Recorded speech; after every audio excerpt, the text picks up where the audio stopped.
Update ಕೂಡ ಲಭ್ಯ ಆಗ್ತಾ ಇದೆ. ನಿಗೂಢ ವ್ಯಕ್ತಿಯ ಬಣ್ಣವನ್ನ ಈಗ ಬಯಲಾಗಿಸಿದೆ ಎಸ್ಐಟಿ. ನಿಗೂಢ ವ್ಯಕ್ತಿಯ ಹೆಸರು ಸಿಎನ್ ಚಿನ್ನಯ್ಯ.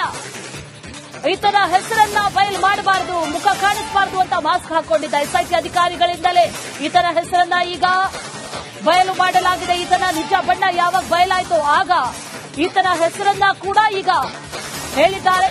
ಇಲ್ಲಿವರೆಗೂ ಕೂಡ ಆತನನ್ನ ಮಾಸ್ಕ್ ಮ್ಯಾನ್, ನಿಗೂಢ ವ್ಯಕ್ತಿ, ಅನಾಮಿಕ ವ್ಯಕ್ತಿ, ಜೊತೆಯಲ್ಲಿ ಹೆಸರನ್ನ ಹೇಳೋದಕ್ಕೆ ಬಯಸದಂತ ದೂರುದಾರ ಅನ್ನುವಂತ ರೀತಿಯಲ್ಲಿ ಆತನನ್ನ ಕರೆಯಲಾಗ್ತಾ ಇತ್ತು. ಆದರೆ ಆತನ ಹೆಸರು ಸಿಎನ್ ಚಿನ್ನಯ್ಯ.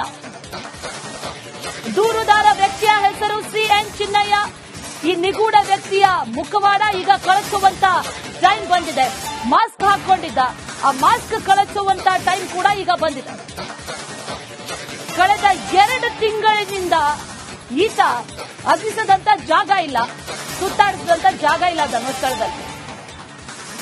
ಈ ನಿಗೂಢ ವ್ಯಕ್ತಿಯ ಮುಖವಾಡ ಈಗ ಕಳಿಸ್ತಾ ಇದೆ. ಈತನ ನಿಜ ಬಣ್ಣ, ನಿಜ ಹೆಸರು, ಜಾತಕ ಎಲ್ಲವೂ ಕೂಡ ಹೊರಗೆ ಬೀಳ್ತಾ ಇದೆ. ಸಿಎನ್ ಚಿನ್ನಯ್ಯ ಈತನ ಅಸಲಿ ಹೆಸರು. ನಿಗೂಢ ವ್ಯಕ್ತಿ, ಆತನ ಹೆಸರು ಸಿಎನ್ ಚಿನ್ನಯ್ಯ. ಇನ್ನು ಮುಂದೆ ಆತನನ್ನ ನಿಗೂಢ ವ್ಯಕ್ತಿ, ಮಾಸ್ಕ್ ಮ್ಯಾನ್ ಅನ್ನುವಂಥದ್ದನ್ನ ಕರೆಯುವಂತಹ ಅವಶ್ಯಕತೆ ಇಲ್ಲ. ಆತನ ಹೆಸರು ಚಿನ್ನಯ್ಯ ಅನ್ನುವಂಥದ್ದನ್ನ ಎಸ್ಐಟಿ ಅಧಿಕಾರಿಗಳೇ ಈಗ ಬಹಿರಂಗಪಡಿಸಿದ್ದಾರೆ. ಈಗ ಈತನ ರಹಸ್ಯವನ್ನ ಭೇದಿಸಿದ್ದಾರೆ.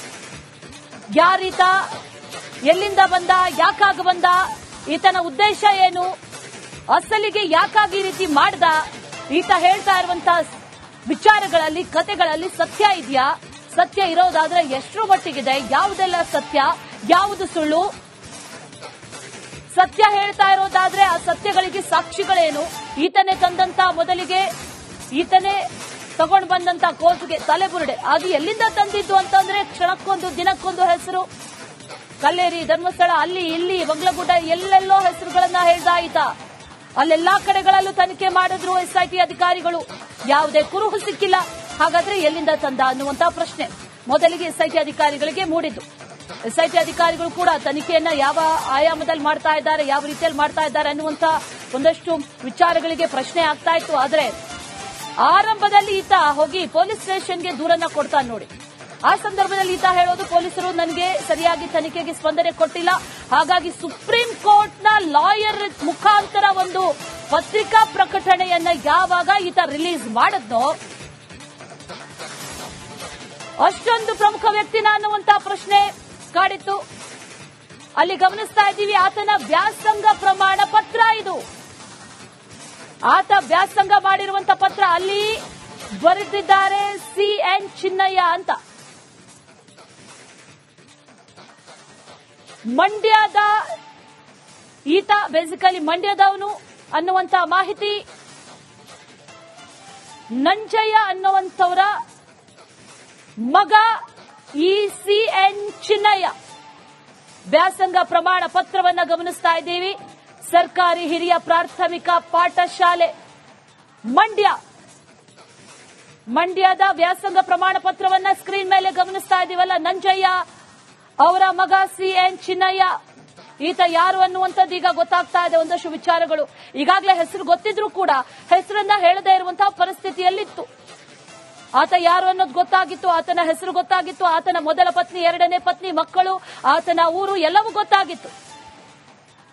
ಇದೇ ವಿಚಾರಕ್ಕೆ ಸಂಬಂಧಪಟ್ಟಂತೆ ಡೀಟೇಲ್ಸ್ ಅನ್ನ ಕೊಡ್ತಾರೆ ನಮ್ಮ ಪ್ರತಿನಿಧಿ ದಿನೇಶ್. ನೇರ ಸಂಪರ್ಕದಲ್ಲಿ ಜಾಯಿನ್ ಆಗ್ತಾ ಇದ್ದಾರೆ.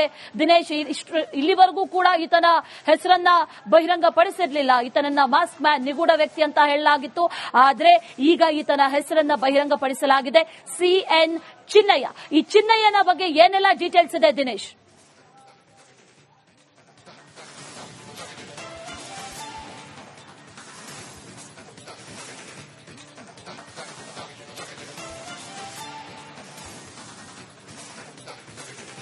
ನಮ್ಮ ಪ್ರತಿನಿಧಿಯನ್ನ ಮತ್ತೆ ಸಂಪರ್ಕಿಸ್ತೀವಿ. ಆದ್ರೆ ಅಲ್ಲಿವರೆಗೂ ಕೂಡ ಈತ ವ್ಯಾಸಂಗ ಮಾಡಿರುವಂತಹ ಪ್ರಮಾಣ ಪತ್ರವನ್ನ ಒಮ್ಮೆ ನೋಡ್ಕೊಂಡ್ಬಿಡಿ.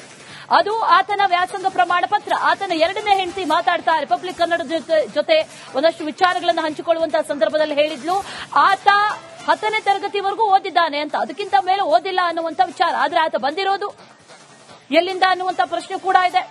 ಇದು ವ್ಯಾಸಂಗ ಪ್ರಮಾಣ ಪತ್ರ ಮಂಡ್ಯದ್ದು ಅಂತ ಗಮನಿಸ್ತಾ ಇದ್ದೀವಿ. ನಂಜಯ್ಯ ಅವರ ಮಗ ಸಿಎನ್ ಚಿನ್ನಯ್ಯ ಅನ್ನುವಂಥದ್ದು ಈಗ ಅಲ್ಲಿ ಮಾರ್ಕ್ ಮಾಡಿ, ಝೂಮ್ ಮಾಡಿ ಬಹಳ ಕ್ಲಿಯರ್ ಆಗಿ ನಿಮಗೆ ತೋರಿಸ್ತಾ ಇದೀವಿ ನೋಡಿ. ಆತನ ಹೆಸರು ಸಿಎನ್ ಚಿನ್ನಯ್ಯ ಅನ್ನುವಂಥದ್ದು ಈಗ ಗೊತ್ತಾಗ್ತಾ ಇದೆ. ಎಸ್ಐಟಿ ಅಧಿಕಾರಿಗಳೇ ಈತನ ಮುಖವಾಡವನ್ನ ಕಳಿಸ್ತಾ ಇದ್ದಾರೆ. ಕಳಿಸುವಂತ ಸಮಯ ಈಗ ಬಂದಿದೆ. ನೂರಾರು ಹೆಣಗಳನ್ನ ಹೂತಿಟ್ಟಿದ್ದೀನಿ ಅನ್ನುವಂತಹ ಕಂತೆ ಪುರಾಣ ಅಂತೆ ಕಂತೆಗಳು ಇದೆಲ್ಲದಕ್ಕೂ ಕೂಡ ಯಾವುದೇ ಸಾಕ್ಷಿಗಳು ಸಿಕ್ಕಿರಲಿಲ್ಲ. ಈಗ ಹೆಸರು ಕೂಡ ಗೊತ್ತಾಗ್ತಾ ಇದೆ. ಡೀಟೇಲ್ಸ್ ಅನ್ನ ಕೊಡ್ತಾರೆ ನಮ್ಮ ಪ್ರತಿನಿಧಿ ದಿನೇಶ್, ನೇರ ಸಂಪರ್ಕದಲ್ಲಿದ್ದಾರೆ. ದಿನೇಶ್, ಈ ನಿಗೂಢ ವ್ಯಕ್ತಿಯ ಹೆಸರು ಸಿಎನ್ ಚಿನ್ನಯ್ಯ ಅನ್ನೋದು ಗೊತ್ತಾಗ್ತಾ ಇದೆ. ಆದ್ರೆ ಈತನ ಗುಣ ಮಾತ್ರ ಚಿನ್ನದಲ್ಲ ಅನ್ನುವಂಥದ್ದು ಕೂಡ ಗೊತ್ತಾಗ್ತಾ ಇರುವಂತಹ ವಿಚಾರ. ಈಗ ಎಸ್ಐಟಿ ಅಧಿಕಾರಿಗಳು ಬಹಿರಂಗಪಡಿಸಿರುವಂತಹ ಹಿನ್ನೆಲೆಯಲ್ಲಿ ಈತನ ಹೆಸರನ್ನ ತಗೊಳ್ಳಬಹುದು. ಈ ಚಿನ್ನಯ್ಯನ ಡೀಟೇಲ್ಸ್ ಅನ್ನ ಕೊಡೋದಾದ್ರೆ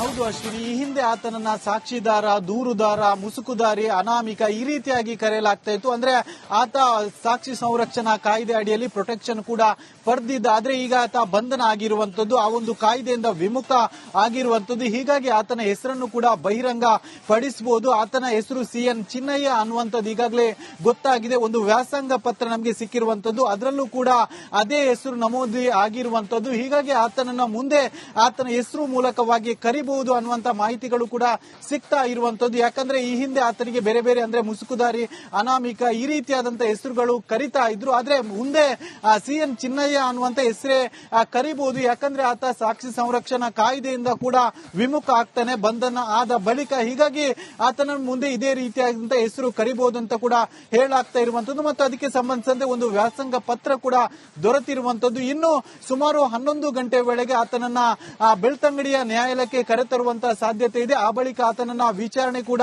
ಮಾಡ್ತಾರೆ. ಆ ಬಳಿಕ ಆತನನ್ನ ಕಸ್ಟಡಿಗೆ ತೆಗೆದುಕೊಳ್ಳುವಂತಹ ಸಾಧ್ಯತೆಗಳು ಕೂಡ ಇರುವಂತದ್ದು. ಒಟ್ಟಿನಲ್ಲಿ ಈ ಒಂದು ವಿಚಾರಣೆಯ ಪ್ರಮುಖ ಘಟ್ಟ ಅಂತ ಹೇಳ್ಬೋದು. ಅಂದ್ರೆ ಆರಂಭದಲ್ಲಿ ಉತ್ಖನನ ಆಯಿತು, ಆ ಬಳಿಕ ಒಂದಷ್ಟು ದಿನಗಳ ವಿಚಾರಣೆ ಆಯಿತು. ಅಂದ್ರೆ 17 ಪಾಯಿಂಟ್ಗಳವರೆಗೂ ಉತ್ಖನನ ಆಗಿತ್ತು. ಅದರಲ್ಲಿ 6ನೇ ಪಾಯಿಂಟ್ ಅನ್ನು ಹೊರತುಪಡಿಸಿದಂತೆ ಮಿಕ್ಕುಳಿದ ಯಾವುದೇ ಪಾಯಿಂಟ್ ಅಲ್ಲೂ ಕೂಡ ಅದರಲ್ಲಿ ಯಾವುದೇ ರೀತಿಯಂತಹ ಮೂಳೆಗಳು ಬುರುಡೆಗಳು ಪತ್ತೆ ಆಗಿರಲಿಲ್ಲ. ಹೀಗಾಗಿ ಆ ಬಳಿಕ 17 ಪಾಯಿಂಟ್ ಆದ ಬಳಿಕ ಸದನದಲ್ಲೂ ಕೂಡ ಈ ಬಗ್ಗೆ ಬಹಳಷ್ಟು ಬಿಸಿ ಬಿಸಿ ಚರ್ಚೆ ಆಯಿತು, ಬಹಳಷ್ಟು ಆಕ್ರೋಶ ವ್ಯಕ್ತ ಆಯಿತು. ಆತ ದುರುದ್ದೇಶ ಪೂರ್ವಕವಾಗಿ ಈ ರೀತಿಯಾಗಿ ಮಾಡ್ತಾ ಇದ್ದಾನೆ, ಆತನ ಹಿಂದೆ ಸಾಕಷ್ಟು ಜನ ಇದ್ದಾರೆ, ಒಂದು ರೀತಿಯಲ್ಲಿ ಟೀಮ್ ವರ್ಕ್ ಆಗಿ ಈ ರೀತಿ ಆಗ್ತಾ ಇದೆ ಅನ್ನುವಂತ ಆಕ್ರೋಶ ಸದನದಲ್ಲೂ ಕೂಡ ವ್ಯಕ್ತ ಆಯಿತು. ಆ ಬಳಿಕ ಈ ಒಂದು ಉತ್ಖನನ ಪ್ರಕ್ರಿಯೆಗೆ ತಾತ್ಕಾಲಿಕವಾಗಿ ಬ್ರೇಕ್ ಬಿದ್ದಿತ್ತು. ಆ ಬಳಿಕ ನಿರಂತರವಾಗಿ ಸುಮಾರು 5-6 ದಿನಗಳ ಕಾಲ ಆತನನ್ನ ವಿಚಾರಣೆಗೆ ಒಳಪಡಿಸಿದ್ರು. ಆರಂಭದಲ್ಲಿ 3 ದಿನಗಳ ಕಾಲ ಎಸ್ಐಟಿ ಅಧಿಕಾರಿಗಳೇ ಆತನನ್ನ ಬೇರೆ ಬೇರೆ ರೀತಿಯಾಗಿ ಹಂತ ಹಂತವಾಗಿ ಆತನನ್ನ ವಿಚಾರಣೆ ಮಾಡಿದ್ರು. ಆ ಒಂದು ವಿಚಾರಣೆ ಸಂದರ್ಭದಲ್ಲೂ ಕೂಡ ಸಾಕಷ್ಟು ಗೊಂದಲಗಳು ವ್ಯಕ್ತ ಆಗಿತ್ತು ಅನ್ನುವಂತ ಮಾಹಿತಿಗಳು ಕೂಡ ಸಿಗ್ತಾ ಇರುವಂತದ್ದು. ಅಂದ್ರೆ ಆತನ ಹೇಳಿಕೆಯಲ್ಲೇ ಸಾಕಷ್ಟು ಗೊಂದಲ ಇತ್ತು, ಅನುಮಾನದಿಂದ ದುರುದ್ದೇಶ ಪೂರ್ವಕವಾಗಿ ಹೇಳ್ತಾ ಇದ್ದಾನೆ ಅನ್ನುವಂತ ಒಂದಷ್ಟು ಅನುಮಾನಗಳು ಕೂಡ ಮೂಡಿತ್ತು. ಹೀಗಾಗಿ ಅಂದಿನ ಒಂದು ವಿಚಾರಣೆಯ ಎಲ್ಲ ಒಂದು ಮಾಹಿತಿಗಳನ್ನ ಅವರ ಎಸ್ಐಟಿ ಮುಖ್ಯಸ್ಥರಾದಂತಹ ಪ್ರಣವ್ ಮೊಹಂತಿ ಅವರಿಗೆ ನೀಡ್ತಾ ಇದ್ರು. ಅಂದ್ರೆ ಆ ಒಂದು ವಿಚಾರಣೆಯ ಅಪ್ಡೇಟ್ ಗಳನ್ನ ಪ್ರಣವ್ ಮೊಹಂತಿ ಅವರಿಗೆ ನೀಡ್ತಾ ಇದ್ರು. ಆ ಬಳಿಕ ಪ್ರಣವ್ ಮೊಹಂತಿ ಅವರೇ ಖುದ್ದಾಗಿ ಮೊನ್ನೆ ಬಂದು 2 ದಿನಗಳ ಕಾಲ ವಿಚಾರಣೆ ಮಾಡಿರುವಂತದ್ದು. ಆರಂಭ ಅಂದ್ರೆ ಮೊನ್ನೆ ಬಂದು ಆತನನ್ನ ಮಧ್ಯಾಹ್ನದ ಬಳಿಕ ವಿಚಾರಣೆ ಮಾಡಿದ್ರು. ಅದರ ಬಳಿಕ ನಿನ್ನೆ ಮತ್ತೆ ಆತನನ್ನ ವಿಚಾರಣೆಗೆ ಒಳಪಡಿಸಿದ್ರು. ನಿನ್ನೆ ಸುಮಾರು 10:30ಯಿಂದಲೂ ಕೂಡ ಬಹಳಷ್ಟು ವಿಚಾರಣೆ ಸಾಗಿತ್ತು. ಆರಂಭದಲ್ಲಿ ಏನು ಎಸ್ಐಟಿ ತನಿಖಾಧಿಕಾರಿಯಾದಂತಹ ಜಿತೇಂದ್ರ ದಯಾಮ್ ಅವರು 10:30ಯಿಂದ ಸುಮಾರು ಮಧ್ಯಾಹ್ನ 1 ಗಂಟೆವರೆಗೂ ಕೂಡ ವಿಚಾರಣೆ ಮಾಡಿದ್ರು. ಆ ಬಳಿಕ 2 ಗಂಟೆಯ ನಂತರ ಎಸ್ಐಟಿ ಮುಖ್ಯಸ್ಥರಾದಂತಹ ಪ್ರಣವ್ ಮೊಹಂತಿ ಅವರೇ ಖುದ್ದಾಗಿ ಬಂದು ಅವರು ವಿಚಾರಣೆಗೆ ಒಳಪಡಿಸಿರುವಂತದ್ದು. ಅಂದ್ರೆ ವಿಚಾರಣೆ ವೇಳೆಯಲ್ಲೂ ಕೂಡ ಈತನ ಬಗ್ಗೆ ಸಾಕಷ್ಟು ಅನುಮಾನ ಮೂಡಿತ್ತು, ಈತನ ಹೇಳಿಕೆಯಲ್ಲೇ ಸಾಕಷ್ಟು ಗೊಂದಲ ಇತ್ತು. ಹೀಗಾಗಿ ರಾತ್ರಿ ಪೂರ್ತಿ ಆತನ ವಿಚಾರಣೆ ಮಾಡಿರುವಂತದ್ದು. ಇವತ್ತು ಬೆಳಗ್ಗೆ 5 ಗಂಟೆವರೆಗೂ ಕೂಡ ಆತನ ವಿಚಾರಣೆ ಸಾಗಿರುವಂತದ್ದು. ವಿಚಾರಣೆಯಲ್ಲೇ ಒಂದಷ್ಟು ಗೊಂದಲ ಅನುಮಾನಗಳು ಮೂಡಿತ್ತು ಮತ್ತು ಈತ ದುರುದ್ದೇಶ ಪೂರ್ವಕವಾಗಿ ಈ ರೀತಿಯಾಗಿ ಹೇಳ್ತಾ ಇದ್ದಾನೆ ಅನ್ನುವಂತ ಅಂಶಗಳು ಕೂಡ ಗೊತ್ತಾಯಿತು. ಪ್ರಮುಖವಾಗಿ ಒಂದಷ್ಟು ಹೆಸರುಗಳನ್ನ ಹೇಳಿದ್ದ, ಆ ಒಂದು ಹೆಸರುಗಳಲ್ಲಿ ಯಾವುದೇ ರೀತಿಯಾದಂತಹ ಸ್ಪಷ್ಟತೆ ಇರಲಿಲ್ಲ. ಅದರಲ್ಲೂ ಕೂಡ ಪ್ರಭಾವಿಗಳ ಬೇರೆ ಬೇರೆ ಹೆಸರು ಹೇಳ್ತಾ ಇದ್ದ. ಆದ್ರೆ ನಂತರ ಕ್ವಶನ್ ಕೇಳ್ತಾ ಇದ್ರೆ ಆತ ಯಾವುದೇ ರೀತಿಯಾದಂತಹ ಸಮರ್ಪಕ ಉತ್ತರ ನೀಡ್ತಾ ಇರಲಿಲ್ಲ. ಎಲ್ಲದಕ್ಕೂ ಗೊಂದಲಕ್ಕೆ ಒಳಗಾಗ್ತಾ ಇದ್ದ, ಗಳಿಬಿಳಿ ಆಗ್ತಾ